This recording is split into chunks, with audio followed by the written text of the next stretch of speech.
ഇപ്പോൾ ഖുർആൻ്റെ ശബ്ദം, അതേപോലെ ഇസ്ലാമിലെ ശബ്ദത്തിൻ്റെയൊക്കെ കാര്യങ്ങൾ പറയുമ്പോൾ, ശബ്ദത്തിന് ഇസ്ലാമിൽ ഒരു നല്ല പ്രാധാന്യം നൽകുന്ന ഒരു മതമാണ് ഇസ്ലാം. നമ്മളിപ്പോൾ ഇസ്ലാമിൻ്റെ സാഹചര്യങ്ങളിലേക്ക് നോക്കുകയാണെങ്കിൽ, ഇസ്ലാമിൽ അഹമ്മും മുഹിമായ കാര്യങ്ങളിലേക്കൊക്കെ നോക്കുകയാണെങ്കിൽ അവിടെയൊക്കെ ശബ്ദത്തിന് കുറേ നല്ല പ്രാധാന്യം നൽകുന്നുണ്ട്. അതായത് ഇപ്പോൾ നമ്മൾ ബാങ്ക്, ഖുർആൻ ഈ ബാങ്കിൻ്റെ സമയത്ത് തന്നെ കുറേ ചർച്ച വന്നല്ലോ, നമുക്ക് തിരി കത്തിക്കുക, അത് കത്തിക്കുക, ഇത് കത്തിക്കുക എന്നൊക്കെ. പക്ഷെ ഖുർആൻ ഇസ്ലാം തിരഞ്ഞെടുത്ത് ബാങ്കിനാണല്ലോ. ഖുർആൻ ഒരു ബാങ്കിന്, അതായത് ശബ്ദത്തിന് ഖുർആൻ ഇസ്ലാം ഒരു പ്രാധാന്യം നൽകുന്നുണ്ട് എന്നുള്ള ഒരു സംഭവം. നമ്മളിപ്പോൾ ഇനിയിപ്പോൾ ഖുർആനിലൊക്കെ നോക്കണമെങ്കിൽ തന്നെ എല്ലായിടത്തും ഇന്ന സമഅ വൽ ബസറ ഇന്നല്ലാഹ കാന സമീഅൻ ബസീറ. സമഅന കേൾവി, അതായത് ശബ്ദമാണല്ലോ. ശബ്ദത്തിനാണ് ഖുർആൻ എല്ലായിടത്തും ഇസ്ലാമും മുന്തിക്കണമെന്ന് മനസ്സിലാവുന്നുണ്ട്. ബാങ്ക് കേൾക്കുമ്പോൾ എല്ലാവരും ആ പള്ളിയിലേക്ക് നിസ്കാരത്തിന് വേണ്ടി പോകണം എന്നുള്ളൊരു സൂചന ആയിട്ടാണല്ലോ ബാങ്ക്. ശബ്ദം മനുഷ്യനെ സ്വാധീനിക്കുന്നു എന്നുള്ളതായിരിക്കും ഇസ്ലാം അവിടെ ഇതാക്കുന്നത്. ഇപ്പോൾ ഖുർആൻ ഇറങ്ങിയ സാഹചര്യം നോക്കണമെങ്കിൽ, ഇപ്പോൾ ഇഖ്റ ബിസ്മി റബ്ബിക്കൽ, അള്ളാഹ് ഇപ്പോൾ ജിബ്രീലിനെ ഒന്ന് എഴുതി കൊടുത്താൽ പറയണം. അല്ല, അവിടെ ഒരു ശബ്ദത്തിനാണ് നമ്മൾ ഖുർആൻ ഒന്ന് ഓതി കൊടുക്കുകയാണ് ചെയ്തത്. ഈ എഴുത്തും ഇതൊക്കെ കാരണം പറഞ്ഞാൽ പിന്നെ കുറേ കാലത്തിന് ശേഷം വന്നതാണ്. ആദ്യം മുത്തനബി സല്ലല്ലാഹു അലൈഹി വസല്ലമ സഹാബത്തുകൾക്ക് ഓതി കൊടുത്തിട്ടാണ് ഓതി കേൾപ്പിക്കുക എന്നുള്ളൊരു ഇതിലൂടെയാണ്. അവിടുന്ന് പിന്നെ ഖുർആൻ അഥവാ ഇനി നഷ്ടപ്പെട്ടു പോകുമെന്നുള്ളൊരു പേടിയെന്നാണ് പിന്നെന്ത് ഈ എഴുത്തും കാര്യങ്ങളൊക്കെ തന്നെ. നമ്മുടെ ഗസാലിമ പറഞ്ഞതെന്ന് വെച്ചാൽ ഏറ്റവും മനോഹരമായ ശബ്ദമാണ് ഒരു മനുഷ്യനെ ഹൃദയത്തിൽ ഏറ്റവും കൂടുതൽ സ്പർശിക്കുന്നത്. അത് ഖുർആനിലാണെങ്കിൽ ഖുർആൻ്റെ ഒരു ആയത്തുകൾ ഓതുമ്പോഴും സുബ്ഹാനല്ലാഹ് എന്ന ആ ഒരു അള്ളാഹ്, അതാണ് അവൻ്റെ ഒരു മനുഷ്യൻ ശ്വാസം എടുക്കുമ്പോൾ തന്നെ ആ ശ്വാസത്തിൽ സുബ്ഹാനല്ലാഹ് അഥവാ ഇസ്മു ജലാലത്തെ ഇസ്മു ഒരു വരുന്നുണ്ടെന്നാണ്. അത് മനുഷ്യനെ കുളിർമയേക്കുന്നുണ്ട്, ആ മനസ്സിന് ശാന്തി നൽകുന്നുണ്ട് എന്നാണ് നമുക്ക് മനസ്സിലാക്കാൻ സാധിക്കുന്നത്. അതെ, അതായത് ഖുർആൻ മനുഷ്യനെ കൂടുതൽ സ്വാധീനിക്കുന്നുണ്ട് നമുക്ക് കാണാൻ പറ്റും.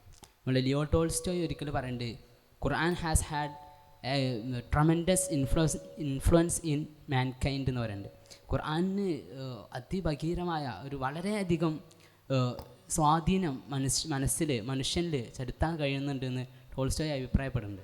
ഈ ഖുർആൻ ഇറങ്ങിയത് തന്നെ ഇപ്പോൾ ഈ പഴയ കാലത്തുള്ള ഒരു രീതി ഉണ്ട്, ഒരു അറബിയിൽ എഴുതുക, പിന്നെ അതിൻ്റെ രീതിയിൽ വായിക്കാനല്ല. പക്ഷെ ഖുർആൻ അതൊക്കെ വ്യത്യസ്തമായ രീതിയിൽ ഇറങ്ങിക്കണം. ഖുർആനുള്ള ഓത്തിനും അതിൻ്റെ വ്യത്യസ്തമായ ശൈലിയും കാര്യങ്ങളൊക്കെ ഉണ്ട്. അതനുസരിച്ച് ഓതിയാലുള്ള ഖുർആൻ ഓത്താവുള്ളൂ. ഇമോഷണൽ കാതർസിസ് എന്നൊരു സംഭവം ഉണ്ട്. എന്താ വെച്ചാൽ ഖുർആൻ കേട്ടിട്ട് വളരെ നന്നായ സ്വഹാബിമാർ എത്ര മഹാന്മാരുണ്ട്, നമ്മൾ എടുത്ത് പറയേണ്ട ആവശ്യമില്ല. പ്രത്യേകിച്ച് നമ്മളെ ഉമർ റളിയല്ലാഹു അൻഹു അങ്ങനെ ആയി.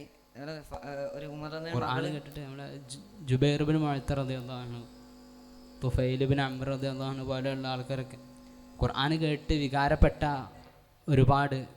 ഒരുപാട് സ്വഭാവമാക്കളെ നമുക്ക് കാണാൻ സാധിക്കുന്നു.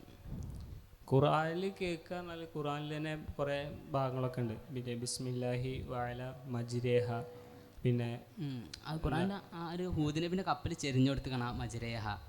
പിന്നെ ഖുർആനിൽ തന്നെ ചില വലിയ വലിയ സൂറത്താൽ തുടങ്ങുന്നത് സാധാരണ അലിഫ് ലാം മീം, ഇതൊക്കെ ഇപ്പോൾ അറബി ശൈലിയിൽ വായിക്കണ, ഇപ്പോൾ അറബി വായിക്കുന്ന രീതിയിൽ വായിക്കുകയാണെങ്കിൽ അലം, അല്ലെങ്കിൽ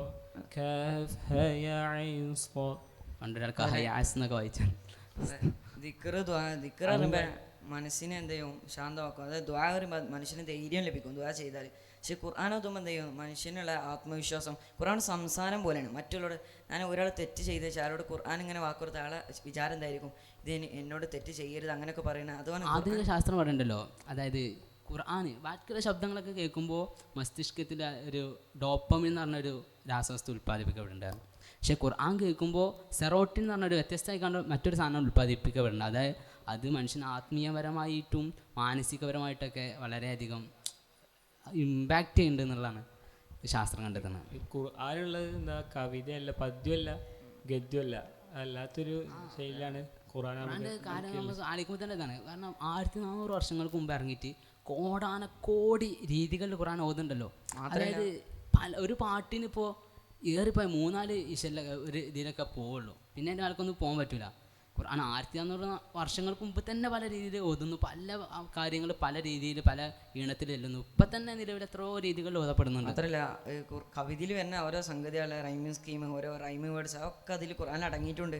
അതാണ് ഖുർആൻ്റെ ഒരു ശാസ്ത്രം. ഓണവട്ട് ഭൂമിയൊക്കെ അപ്പോൾ ഇതാ സുൽസിലത്തിൽ അർദു സിൽസാലഹ എന്ന് പറയുമ്പോൾ ആ ഭൂമി കുലുങ്ങണരുത്, ഇതാ ദുഃഖത്തിൽ അർദു ദക്കൻ ദക്ക എന്ന് പറയുമ്പോൾ അത് ചതറിന ഭൂമി പൊട്ടിപ്പിളരുന്ന ഒരു ആ സൗണ്ട് ക്രിയേഷനൊക്കെ ഖുർആൻ വളരെ ഖുർആൻ ഒരു ഷിഫാന് വേണ്ടിയിട്ട് അഥവാ ഇപ്പോൾ ഖുർആൻ ഒരു തെറാപ്പിയായി മാറ്റിയെടുക്കാൻ പറ്റും.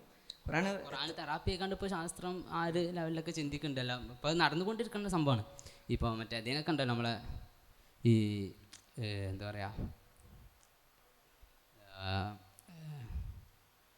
കുലാദുറബിന്നാസും ഫലക്കൊക്കെ ഓതില്ല നമ്മളെ സിഹർ അതിനൊക്കെ.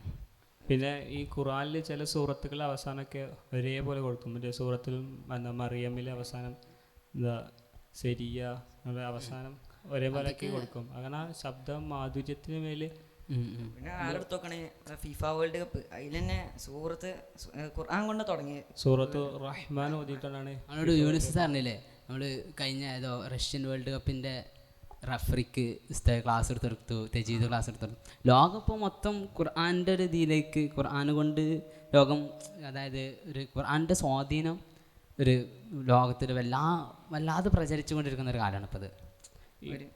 തെജീവിനെ കുറിച്ച് പറഞ്ഞപ്പോഴാണ് ഖുർആനിൽ ഇപ്പോൾ സാധാരണ അറബി ഭാഷയിൽ ശബ്ദമൊക്കെ വന്നാൽ എങ്ങനെയാണ്? ഇപ്പോൾ ലാമി ശബ്ദം വന്നാൽ ല, ഇപ്പോൾ എന്താണ് റോയിന് ശബ്ദം വന്നാൽ റോ, പിന്നെ ന്യൂന് ശബ്ദം വന്നാൽ ന, മീന് മ. പക്ഷേ ഖുർആനിൽ അങ്ങനെയല്ല. ഖുർആനിലവിടെ എന്താണ് ഉന്നത്ത് കൊടുക്കുക. അവിടെ ന്യൂനും മീമിനും എന്തിനും ശബ്ദം വന്നാലും ഇപ്പം അന്നാസ് അങ്ങനെ ശബ്ദ കൊടുത്താണ് ഉച്ചരിക്കണം. അതൊക്കെ ആണല്ലോ നമ്മൾ ഖുർആൻ്റെ ശബ്ദം നമ്മൾ ഓതുന്ന ആൾക്കാർക്ക് മണിക്കുക എന്നുള്ളതൊക്കെ എന്താണ് ഖുർആൻ്റെ ശബ്ദത്തിൽ മാറ്റങ്ങൾക്ക് വരുത്താൻ.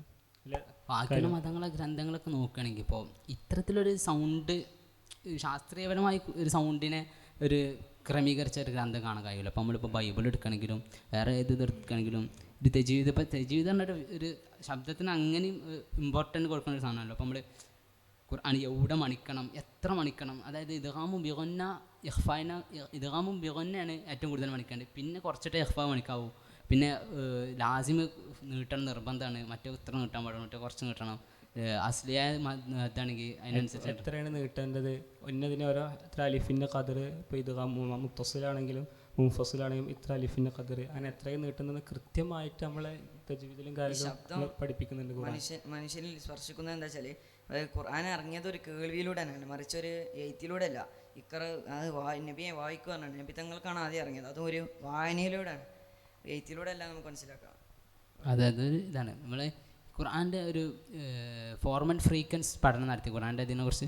അപ്പോൾ ഖുർആനിൽ ഓരോ ആയത്തുകൾ, അതായത് ഓരോ വാക്കുകൾ, ഇപ്പോൾ കാഫ് ഉച്ചരിക്കുമ്പോൾ അതൊരു കുറച്ച് ശക്തമായൊരിത്, മറ്റേ നോർമൽ സൗണ്ട് ആണെങ്കിൽ നല്ലൊരു ഇണങ്ങും. അതായത് നമ്മൾ ഈ സൗണ്ടിനെ തെറാപ്പി ആക്കുന്ന ഒരു സംഭവം ഉണ്ടല്ലോ, അത് ഖുർആന് മുന്നേ കണ്ടു എന്നുള്ളൊരു സാധനമാണ്. ഈ മഖ്റജകളൊക്കെ ഉച്ചരിക്കാൻ പറഞ്ഞപ്പോൾ കാഫ് ഉച്ചരിക്കുന്ന കാര്യം പറഞ്ഞല്ലോ നമ്മളെ. അപ്പോൾ ഈ ഖുർആനിൽ തജ്വീദിൽ തന്നെ ഏകദേശം കാര്യങ്ങളൊക്കെ അങ്ങനെ പറയുന്നത്. ഇപ്പോൾ തഫ്ഹീമായി ഉച്ചരിക്കേണ്ട അക്ഷരങ്ങളുണ്ട്, തർക്കീഖായി ഉച്ചരിക്കേണ്ട അക്ഷരങ്ങളുണ്ട്. ഇതൊക്കെ നമുക്ക് കൃത്യമായി നമുക്ക് നോക്കിയാൽ കാണാൻ പറ്റും. ഇതൊക്കെ പറഞ്ഞാൽ ഈ ഖുർആൻ ഓതുമ്പോൾ ആ ശബ്ദത്തിൽ എത്രത്തോളം ഭംഗി വരുത്താം, അതൊക്കെ അനുസരിച്ച് ഓതിയാൽ തന്നെ ആ ശബ്ദത്തിന് ഭംഗി ഉണ്ടാവും എന്നുള്ളതാണ്. ഒരു ഐഷോ സ്പീഡ് എന്ന് പറയുന്ന ഒരു ഇൻഫ്ലുവൻസർ ഉണ്ട്. അത് ആളെന്താ വെച്ചാൽ ഗെയിം കളിക്കുമ്പോൾ പെട്ടെന്ന് തോറ്റ് ആകെ നാണം കെട്ട് ആൾ ദേശത്തുള്ള അയാൾ കളിച്ചിരുന്ന ആ PC സെറ്റപ്പ് എല്ലാം അടിച്ചു പൊട്ടിച്ചു. പെട്ടെന്ന് ആളെന്താ ഫോൺ എടുത്തിട്ട് ഖുർആൻ കേട്ടിട്ടാണ് ആയത്ത് കേട്ടപ്പോൾ അപ്പോൾ ഒരു ഇവിടെ നമ്മളെ യൂട്യൂബിൽ ഇങ്ങനെ ഷോർട്സ് ആക്കി പോകണതിൽ ഒരാൾ നന്നായൊരു കാര്യം ആളിങ്ങനെ പറയുന്നുണ്ട്. ആളിങ്ങനെ യൂട്യൂബിൽ ഇങ്ങനെ ഷോർട്സ് ആളിങ്ങനെ അതോടിങ്ങനെ മറിച്ച് പോയിന്. അതിൻ്റെ ഇടയിൽ പെട്ടെന്ന് കുല്ലു നഫ്സിൻ ദാഇഖത്തുൽ മൗത്ത് എന്നുള്ള ആയത്ത് കണ്ടപ്പോൾ ആളിങ്ങനെ പല ഇതിങ്ങനെ കണ്ടുപോകേണ്ടി പെട്ടെന്ന് അതാണ് കണ്ടപ്പോൾ ആൾ ആകെപ്പാടാണ്ട് മെയിൻ്റെയൊക്കെ മാറി. നമ്മൾ മുൻകടന്ന സ്വഹാബികളും കുറേ താബിയങ്ങളൊക്കെ ഖുർആൻ ഇസ്ലാമിലേക്ക് ഉമർ റളിയല്ലാഹുവിൻ്റെ ചരിത്രം എടുക്കുകയാണെങ്കിൽ ഇപ്പോൾ ഉമർ റളിയല്ലാഹു നബിനെ കൊല്ലാൻ വേണ്ടി ഇറങ്ങിയ ആളല്ലോ. അത്രയും ദേഷ്യത്തിൽ ഉമർ റളിയല്ലാഹു വരുമ്പോൾ സ്വന്തം മകളെ കയ്യിൽ നിന്ന് ഖുർആൻ സൂറത്തു ത്വാഹൻ്റെ വചനങ്ങൾ കേൾക്കണം. അത് കേൾക്കുമ്പോൾ ഉമർ റളിയല്ലാഹു മനസ്സ് മാറുന്നുണ്ട്. അവിടുന്ന് ഖുർആൻ തട്ടിപ്പിടിച്ച് വാങ്ങണ്. പിന്നെ അത് ഖുർആൻ കേൾക്കാൻ താല്പര്യത്തോട്ട് പിന്നെ ആണ് പോയി ഇസ്ലാം സ്വീകരിക്കണത്. അവിടെയും ഖുർആനാണ് ഇൻഫ്ലുവൻ്റ് ആണെന്നുള്ളതാണ്. പിന്നെ നബിൻ്റെ കാലത്ത് തന്നെ ഖുർആൻ കേൾക്കാൻ വേണ്ടിയിട്ട് ഈ ഖുർആൻ്റെ രസം കൊണ്ട് ഖുർആൻ കേൾക്കാൻ വേണ്ടിയിട്ട് ഈ ശത്രുക്കൾ പോലും ഈ ഇങ്ങനെ പാത്തും പതുങ്ങിയൊക്കെ വന്നിരിക്കുമല്ലോ രാത്രി ടൈമിൽ വന്നിരിക്കും ഇവർ. എന്നിട്ട് രാവിലെ നേരം വെളുക്കുമ്പോഴേക്കും ഇവർ പരസ്പരം കാണുക. എന്നിട്ട് ഇവരെല്ലാവരും കൂടി ഇങ്ങനെ ഒരു ഇതായി കാണാണ് പോകുന്നത്. ഈ ഓരോ കുറേശ്ശി നേതാക്കളൊക്കെ ഇവരെ ഓരോ കിങ്കിരിയാളെ ചവിട്ടിൽ പഞ്ഞി വെച്ചെടുക്കാറുണ്ടായിരുന്നു. ഖുർആൻ കേട്ടാൽ നന്നായി പോയാലോ വെച്ചിട്ട്. അത് അങ്ങനെ നമ്മൾ ഖുർആൻ്റെ ഒരു ഇത് പറയാം. ഈ ഖുർആനെ കുറിച്ച് പറഞ്ഞാൽ തീരില്ല. അത് മ്യൂസിക്കാലിറ്റിയിൽ ഒതുങ്ങൂല ഖുർആൻ. ഒരു മ്യൂസിക് എന്ന് പറഞ്ഞാൽ ഖുർആൻ റെഡി ആവില്ല. ഖുർആൻ മ്യൂസിക്കിനും കാട്ടി മേലുള്ള ഒരു സംഭവമാണ്. പറയാൻ പറ്റുമോ എന്തെങ്കിലും? അല്ല അതൊരു മ്യൂസിക് എന്ന് പറഞ്ഞാൽ ഇപ്പോൾ മ്യൂസിക്കിൻ്റെ ഇതല്ലേ വരുള്ളൂ ഖുർആൻ. മ്യൂസിക് എന്ന് പറഞ്ഞാൽ ഒതുങ്ങൂല. ഖുർആൻ്റെ ഒരു മ്യൂസിക്കാലിറ്റി ചർച്ച ചെയ്യണമെങ്കിൽ തന്നെ വളരെയധികം ചർച്ച ചെയ്യാനുണ്ട്. മ്യൂസിക്കാലിറ്റിൻ്റെ ഭാഗത്ത് കൂടി മാത്രം പോകണമെങ്കിൽ തന്നെ ഖുർആനൊരു മ്യൂസിക് എന്ന് പറഞ്ഞാൽ ഒരിക്കലും ഒതുങ്ങൂല. അതിൻ്റെയും കാട്ടിയും വലിയ എന്തോ ഒരു സംഭവമാണ്. കാരണം മ്യൂസിക്കിന് ഇല്ലാത്ത പല വിശേഷണങ്ങളും, എന്നാൽ മ്യൂസിക്കിനുള്ള വിശേഷങ്ങൾ ഉൾപ്പെടലോടുകൂടി മ്യൂസിക്കിന് ഇല്ലാത്ത പല വിശേഷങ്ങൾ ഖുർആനിലുണ്ട് എന്നുള്ള. നമ്മളിപ്പോൾ ഇവിടെ ഓവറായി ചർച്ച ചെയ്താൽ ഇതെന്തായാലും ഇവിടെ നിൽക്കില്ല. നമുക്ക് മറ്റൊരവസരത്തിൽ ഇനി വേറൊരു ചർച്ചയാകാമെന്നാണ് മനസ്സിലാക്കുന്നത്. അസ്സലാമു അലൈക്കും വറഹ്മത്തുള്ളാഹി.